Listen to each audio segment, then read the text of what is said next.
discussion. Group 1 has to present by 2:20 p.m.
So, 4 and 5. You want to show me? Alright, please coming to present, right? Alright.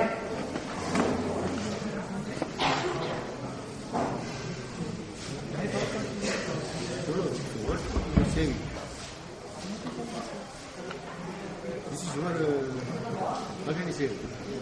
So kindly introduce yourself and then answer. Did you see? Roll up the invention regarding.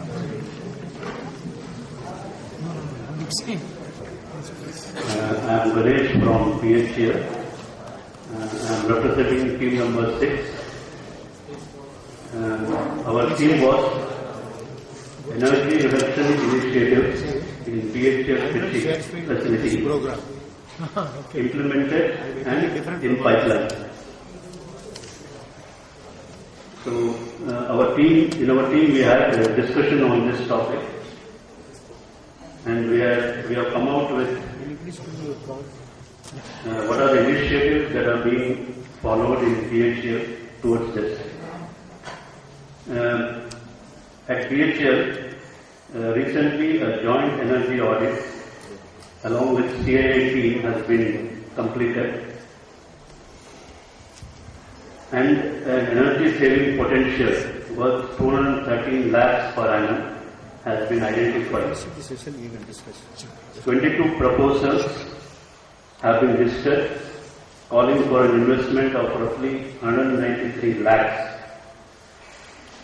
The focus area of these proposals are furnaces, which are highly energy intensive, compressed air systems, and AC units.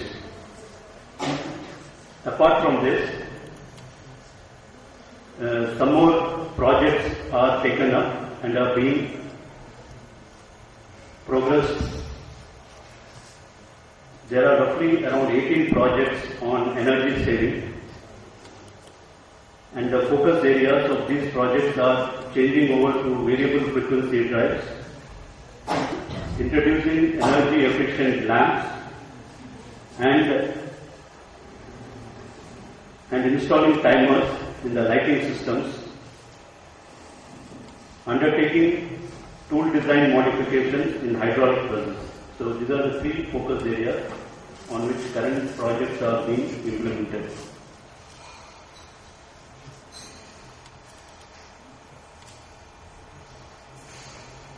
At BHCL, this energy conservation and bringing in efficiency in utilization of energy is top driven. Energy conservation is one of the parameters in our MOU with Government of India. Energy conservation also is a major parameter in our unit balance scorecard. All manufacturing shops have targets for reducing specific energy consumption. We have an energy management policy in place which is well understood by all employees. We have an energy conservation committee headed by the executive director of the unit. Recently our vision mission statements are being aligned to provide the necessary thrust and direction towards becoming an environment friendly organization. Thank you. Thank you very much, sir. Is there anything else that any other team would like to add on to this, or any point of discussion in whatever was presented as of now? Okay. Apart from whatever initiatives have been given out here, is there anything else that is coming to anybody else's mind? I am sure BHL employees are spread across all the teams, not just team number 6. Is there anything else that you all feel has not yet been taken up by BHL, which could be a possible solution? It could probably be a long shot, but still, is there something that comes to your mind? Actually, opting for white roofs in all township and industrial roofs will save plenty of energy directly and water indirectly, huge amounts of water. That has not been implemented. Individuals are doing on their own, but as such, DHL has not done. It will save huge amounts of daily wear. Any other such suggestions?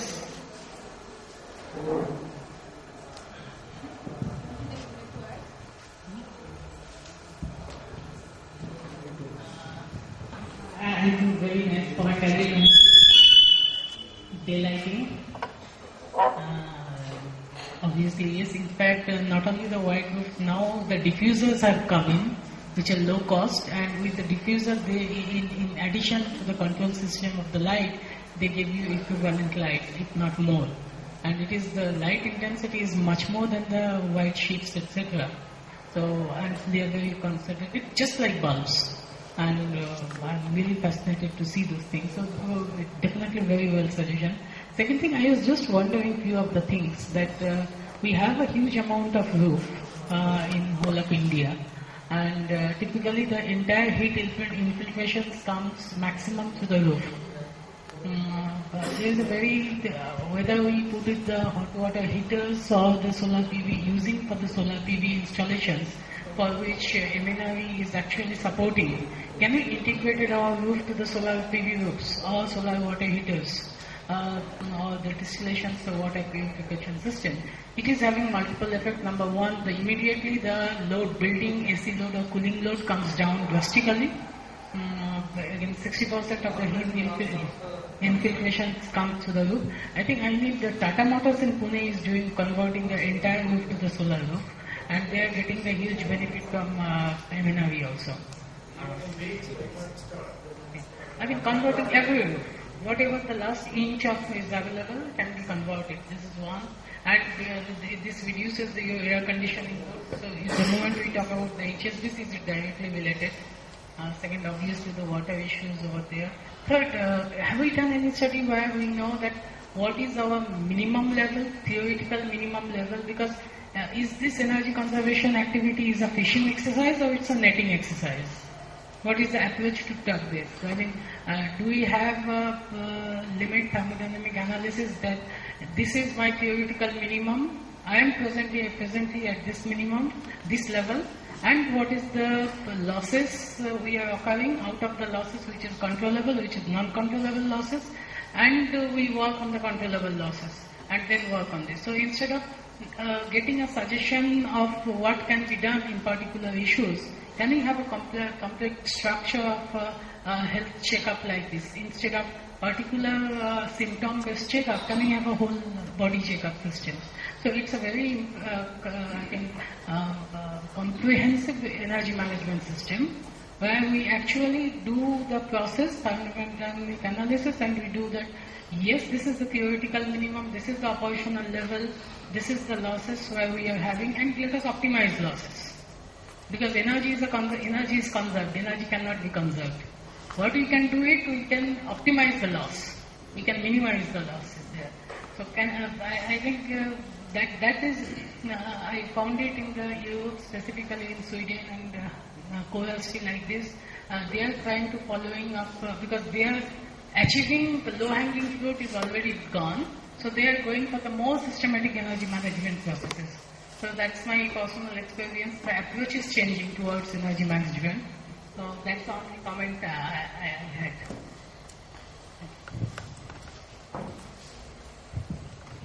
Is there anything else that any one of you would like to add on to whatever has been discussed so far? Right, then can we move on to the next team? Which other team is ready? Team number? Okay.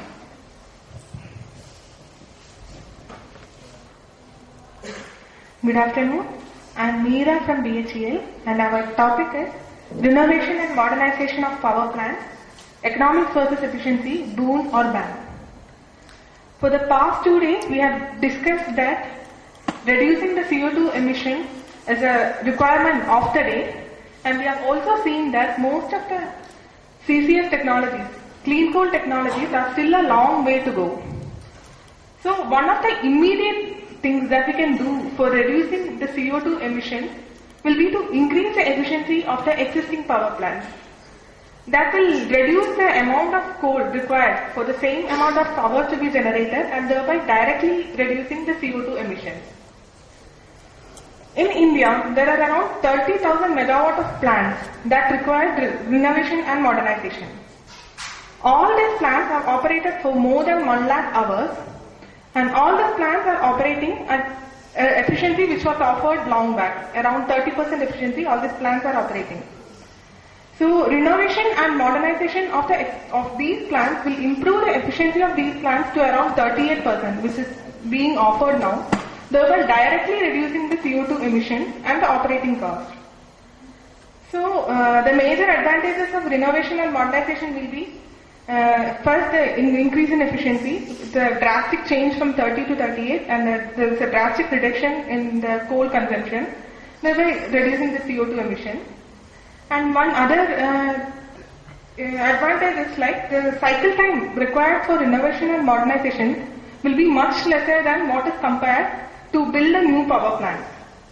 So you will have an immediate, you can reap the benefits very fast within a very short cycle time. The availability of all the old plants are much lesser when compared to the new plants. So after renovation and modernization, the plant availability increases, which is much profitable. And if you are building a new plant, the coal and water and all other resource tie-up need to be done. In an older plant, all these resources will be tied up, and so the availability of these resources will be much better in the older plant. So some of the issues that we will be facing in renovation and modernization will be, one, the space requirement in the older site may not be enough for actual renovation and modernization to take place, because some of the auxiliaries require more space. So some of the auxiliaries may need to be replaced and that may require more space. So that will be a constraint in R&M. And another thing is, we need to plan the renovation and modernization very perfectly, because all these plants will be still running at a load, around 60% or so. So this power will not be available during the R&M process. So R&M process needs to be planned very effectively so that we get that power back very soon. That is one of the other disadvantages. And the time period required for R&M and the cost for R&M may vary from site to site. We cannot even predict that. That needs to be worked out very effectively. So there's no question of whether it is boon or ban. It's obviously going to be boon. But there are some technical hinges. The R&M will not be very uniform and it will not be applicable on a same scale to all the plants. But it is a boon, obviously. Thank you. Perform R&M on say 50 megawatt power plant. That will vary tremendously from site to site. Any figures you have of any sites where R&M has been performed, where how much it is costing, so that you all get an idea as to what are the economics that for this I will answer for you. Yeah, sure. I am Palani Rojan from Tuticorin Thermal Power Station, working as Assistant Executive Engineer in Technical Services Mechanical Branch. And first of all, let me thank our Chief Engineer for having deputed mine and one of my colleagues here. And regarding this R&M of existing, more than 25 years service plan, we had an offer from BHEL as well as from one Japan company. But that comes about because ours is about 5 into 210 megawatt plant. Each plant capacity for 210. And now the BHEL and other people have come out of this technology, whichever is old, more than 20 years. It comes about 400 crores for 15 megawatt increase. They set the same parameters and the same steam flow and everything. And you could be able to achieve further 15 megawatt extra, additional power. Okay. But only thing is still we are working on that. What are the modifications, what are the R&M activities to be carried out, whether it's a major one or even in the boiler side we'll have to do it or not. So they were concentrating only on the turbine side and condenser part of it. So we are still discussing on this because the existing boiler, what we are operating in the sense, is about 3% is efficiency loss. Each 1% of boiler efficiency goes, our it goes by 25 kilocalories per kilowatt hour. So approximately it works about 10,000 tons of coal excess fuel consumption in 1 unit per annum. So what we are doing is, what best we could do the boiler, to improve the efficiency. The main point is first is the coal. The Indian coal scenario is totally deteriorated. Whereas our Tuticorin boilers are designed for 5,500 to 5,900 kilocalories. So nowadays what we are getting is about in the range of 3,000 to 3,500. That is one of the reasons we are switching over to 20% of imported coal usage. So now at TTPS, not only the R&M, energy efficiency activities we carried out. By energy efficiency activities, we could able to save about 3,500 tons of coal per annum. So that itself contributing about 4,500 tons of CO2 emission per annum is the reduction we have achieved it. Added to that, not only for the energy conservation, if you could able to improve the efficiency of the plant, at least 0.5% on the boiler and 0.5% on the turbine activities, approximately about 10,000 tons of coal we could able to save. This is what. But normal R&M activities for 210 megawatt boiler, for another about 15 megawatt, the amount cost-wise comes about 400 to 450 crores. Okay. So could you give us some, since you seem to be having a wealth of knowledge on this area, and I'm pretty sure all of us will be interested in gaining some from you. Could you tell us as to what kind of timelines are involved in, performing this R&M as well as proposals? That's correct. They wanted about 4.5 months. 4.5. For turbine modification, whatever the R&M work in the turbine and condenser to be carried out, they require about 4.5 months. But we said no, that because of the Tamil Nadu power scenario, around the unit not more than a month. Even the capital overall we reduced it. Earlier BHEL used to do it for 55 days. Now we have cut down this, now it comes about 30 days or 35 days only we are doing it. So still, not only the financial part of it, as well as the time schedule. So could you also give you just mentioned undertaken at your end, right, which has resulted in saving of 3,500 tons of coal. So one of the main activities, steam is all the work done, we condense the steam at the condenser. The same thing, we would take it back to the boiler through the condensate extraction pump and boiler feed pump. That condensate extraction pump has been designed for the 5 stages. At the most, what I could say is throttling loss, we reduced it by removing the one of the stage. The second stage of the pump has been replaced. We removed it, and thereby we gain in the throttling loss, we have reduced it. That itself contributing about 90 units per hour per unit. That itself contributing about 45 lakhs per annum savings we could able to achieve on the monetary base of it. And another one is the cooling water system. We normally, the bearing cooling water, stop water, we take it to that. After the cooling, if everything is over, we take it back to the cooling tower. That cooling tower is the induced draught and flash type of arrangements earlier. So now we come to a technology. Now we have reduced stopped the fanless and fillless cooling tower. One company they have sponsored, and we retrofitted with all the 3 units. That itself we about contribute about per annum about 11,000 units we are able to save. Okay. And such small activities still energy efficiency works we are still undertaking in the power station. But added to that, what our this thing is, we have to improve the boiler efficiency. some or other. Thank you. Number 4, have anything else to add on this, or does anybody else have anything to add on this? Our experts here, would you like to have a take on this? Sir, would you have?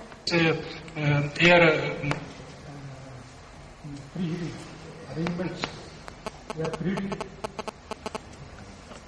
These small modifications, as I heard that the condensate circuit was improved upon and the throttling losses were reduced.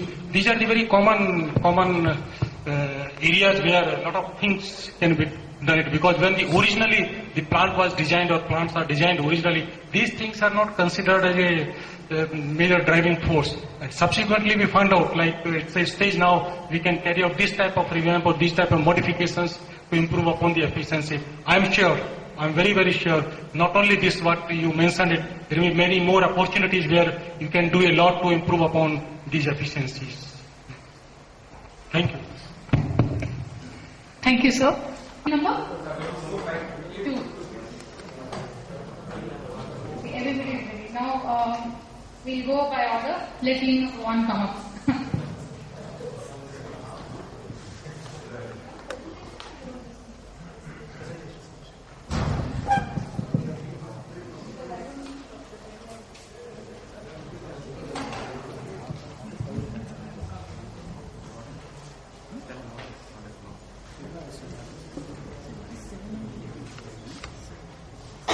Okay, good afternoon to one and all.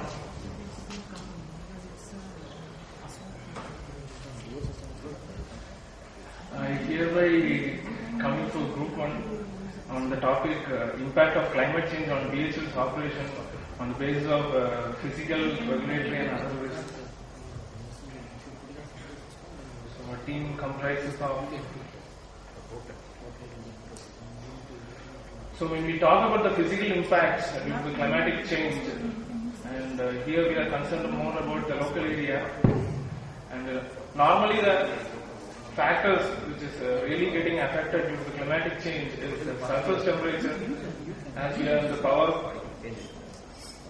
power plant components production industry, and we are already in the area is so wide, and we are more concerned about the surface temperature, and it really affects the operation and all sort of parameters, and also the natural problem or the hazard like rainfall, which is coming in an unexpected time, or just due to shift or the drift of the season, which is going to really affect our production or whatever may be the operations. And also we are more concerned about extreme weather conditions which is prevailing over here, and also the normal phenomena like the melting of glacier, which is resulting in the rise in sea level. And all this because of these climatic change, the impact that the consequence what we are going to face is mainly regarding the storage and the transportation of the raw materials, or which are going to be used for the production or installation or erection, whatever may be. And also, it also depends on the design implications, as we have a standard for the equipment as we are supplying to those sites which is having some particular range of temperature or humidity or whatever the content, whatever may be. It is going to change in the material, the spec of the material, the design, and of course, which will result in the cost. And this adverse condition even result in the supply of coal, as we might be in so ultimate demand for the supply of coal or the requirement of coal for the power plants to run continuously without any shutdown, and these hazards due to the climatic change, it may even affect the supply of coal on time, which in fact really affects the time schedule, definitely not preponing, and it is going to be the procrastination of the schedule which is going to affect the operation in the power plants. which in fact going to affect the manpower, the engineering manpower, and again, as a result of which the operation cost is really going to be affected. So, due to this all sort of spec or abnormalities what we are going to face as per the natural causes, there is the ultimate need of materials which need to be substituted accordingly as per the requirement. And in fact, what we are going to face here in the case of boiler, like just to improve or what we can do maximum to the betterment of our business, like we have a sophisticated IGCC, integrated gasification of combined cold cycle. We have a hot gas cleaning system which is meant for the particulate removal, and also we are even switching for the supercritical and ultra supercritical boilers. We have a hydropower, solar, wind, nuclear, and these areas we need to be thinking about in future. Means the last 4 points. And also what we can do maximum, like as the cooling water temperature increases, like this is as a result of the surface temperature, when it is increasing, parallelly the cooling water temperature is getting increased, and also the efficiency is getting reduced. And also to make the betterment of it, we are, as we in the case of IGCC, for example, if we are expecting increase or the increment in the 10%, for every 1% rise in efficiency, there is a 2% reduction in carbon dioxide release, which is more in fact. So as I conclude, there is a lot of challenges ahead in the area of climatic change, in the area of power plant equipment supply. Thank you. The opportunities that climate change can, indirectly give.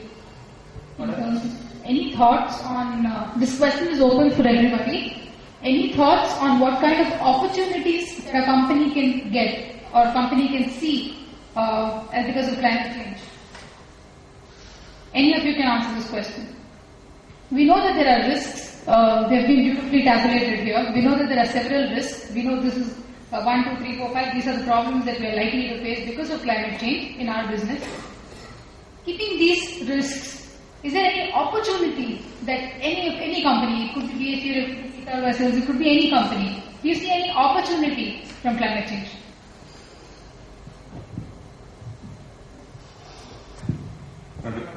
According to me, I think there are very definite opportunities for power plant sector as a whole, because 3 days back, the Energy Day celebration, the Prime Minister announced, the Prime Minister clearly said, India will have IGCC.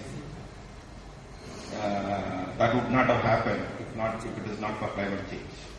And I am sure the Prime Minister's science advisor, Dr. P. Chidambaram, is very keen on ultra supercritical power plant. That would not have happened without climate change. And definitely these are actually happening. India is moving fast ahead in IGCC and ultra supercritical power plants. As one of the main triggers is climate change challenges it is going to face. Second, I feel that with the kind of negotiations that India is on, it is very clear if you have to talk about emissions, you have to talk about power plants. So the first thing, if Environmental Minister Mrs. Jayanti Nadarajan's negotiations and this thing, the first thing that is going to be on later is thermal power plants. If you are, that is the, what should I say, that's the crown on the emission scenario. And transport is so distributed, and other emissions are so distributed. Here you have one later, that's a thermal power industry, and that is one. And next, if World Bank or European Union or IMF or anybody is going to fund anything, the first thing they are going to fund is the thermal power plant, because that's where they can cut the reductions. I feel there are tremendous opportunities because of climate change to Indian thermal power industry, if we are able to gear up to that. But if we are going to remain in arc and bow science, which we have remained for the last 25 years, we will be missing the opportunity, and China will be capturing it, and others, Japan will be capturing it, and other people will be. We need to be prepared instead of see how to convert this climate change opportunity, threat, as an opportunity for us to contribute to the world. And to ourselves. Very nicely summarized, sir. Very, very pertinent. IGCC, BHL, Andhra Pradesh government. In IGCC, BHL, Andhra Pradesh government and the government of India, joint venture 22 megawatt is expected at the AP Genco Vijayawada. Fund sharing is at that level. That plant is fully funded by Department of Science, Technology, Government of India. That itself is an indication that not only now BHL has to spend up our money, but Government of India is spending for BHL for their R&D because of climate change problems.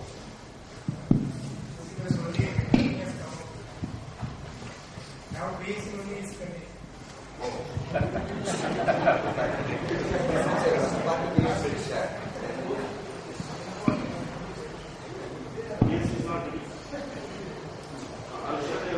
is not decided, but for the time being, first 3 sharings are there. First sharing, let BHL be the first person to do it. That is one side of the story, how we are not able to utilize the opportunity. But last year, Shweta is the best person to say about this but I am talking because I am a Trichy, I am talking about it. The finance minister announced a carbon tax of 50 rupees on certain coal. And that carbon tax revenue is being collected. Enormous amount of money is lying there for as a revenue from carbon tax. But there is nobody to use it. And that those are, on the one hand, we are saying that we are working in a very competitive business environment. On the other hand, because of climate change, excess money is lying unutilized. We are not ready to use that. We are not able to access that. Not only in carbon tax revenue, but also in lot of environmental funds. A lot of money lying, but we are not able to gear up to that requirement. The problem with Trichy is the problem of plenty. Trichy in the name, you have rich. So inherently Trichy is rich. We have enough orders, why should we worry about here and there? Let us go on doing the old welding, cutting and doing, that will give us a lot of business. That's how we are used to thinking. We are not looking at many new opportunities. I am not asking BHL to look into these opportunities. These may be very small for BHL size and requirements, even though everything which is important starts small. But I am saying that many entrepreneurs in Trichy can take up this. There are many other entrepreneurs who are in the thermal space. They can really take a lead, and I also feel the private sector has to contribute more towards climate change.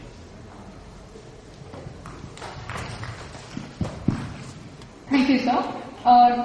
Does anybody else want to have add on anything to what Rahul just briefly summarized? Janani? If you say IGCC, that's not a BHL's cup of tea. BHL has a particular business. They are involved in some particular business, and if IGCC comes, then will it be compatible to the business of BHL? Whether BHL has an expertise, whether whatever 10,000 or whatever manpower they have, whether they are exposed to the IGCC.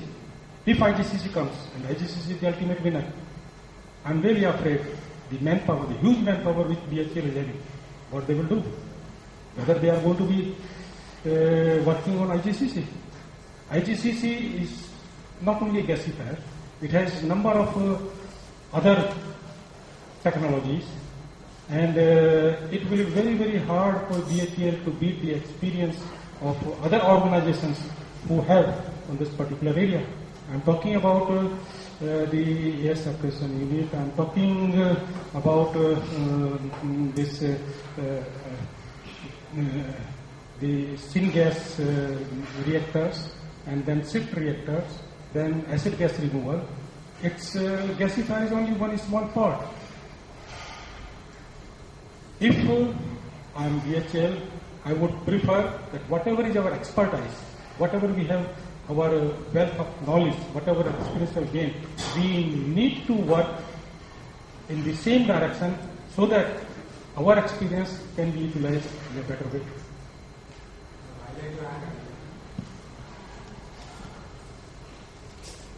BHEL is already supplying natural gas-based combined cycle plants. So they have got experience in gas turbine, waste heat recovery, steam turbine cycles. Only in IGCC we are only adding gasifier. Gasification plant alone is being added to that. So BHEL has enough experience in ECC right now. So in IGCC already part of the team is experienced in gasification plant operation. So it should not be a problem for BHEL to introduce IGCC.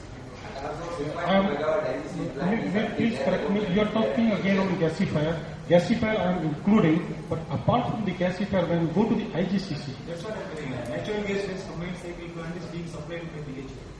So natural gas combined cycle is okay. If I understand correctly, please correct me. It's basically the gas turbine. Then there is a HRSG. Then there is a burner. All these are the equipment where BHEL has an expertise. I believe that. My knowledge is very limited to BHEL, but what I understood from this, you are expert in whatever comes to this gas combined power plant. But when I talk about IGCC, IGCC means to me a gasifier, one equipment. When you have a synthetic gas, after the synthetic gas has to go to the SIFT reactor. And where the CO is being further converted to CO2, that's again a one technology, one big unit. And the cost of that unit is as high as the cost of the gasifier. And after that you have to go to the acid gas removal unit. And when you go to the acid gas removal, after that you have to go to the hydrogen combustor. So those units needs a big investment, and I don't have a data, but if I distribute some money and you do not have experience on those particular cluster of technologies, and if you do not have a cluster of those technologies, maybe I'm only trying to be a little afraid, but you might have some answer to all these questions. It needs to be deliberated, debated in a wider platform, that whether it really suits to the overall interest of BHEL. So right now, BHEL is not focused on the CCS technologies. Can I make a point? I do not want BHEL people to defend that. I'll be your advocate for that. Sir, you are right.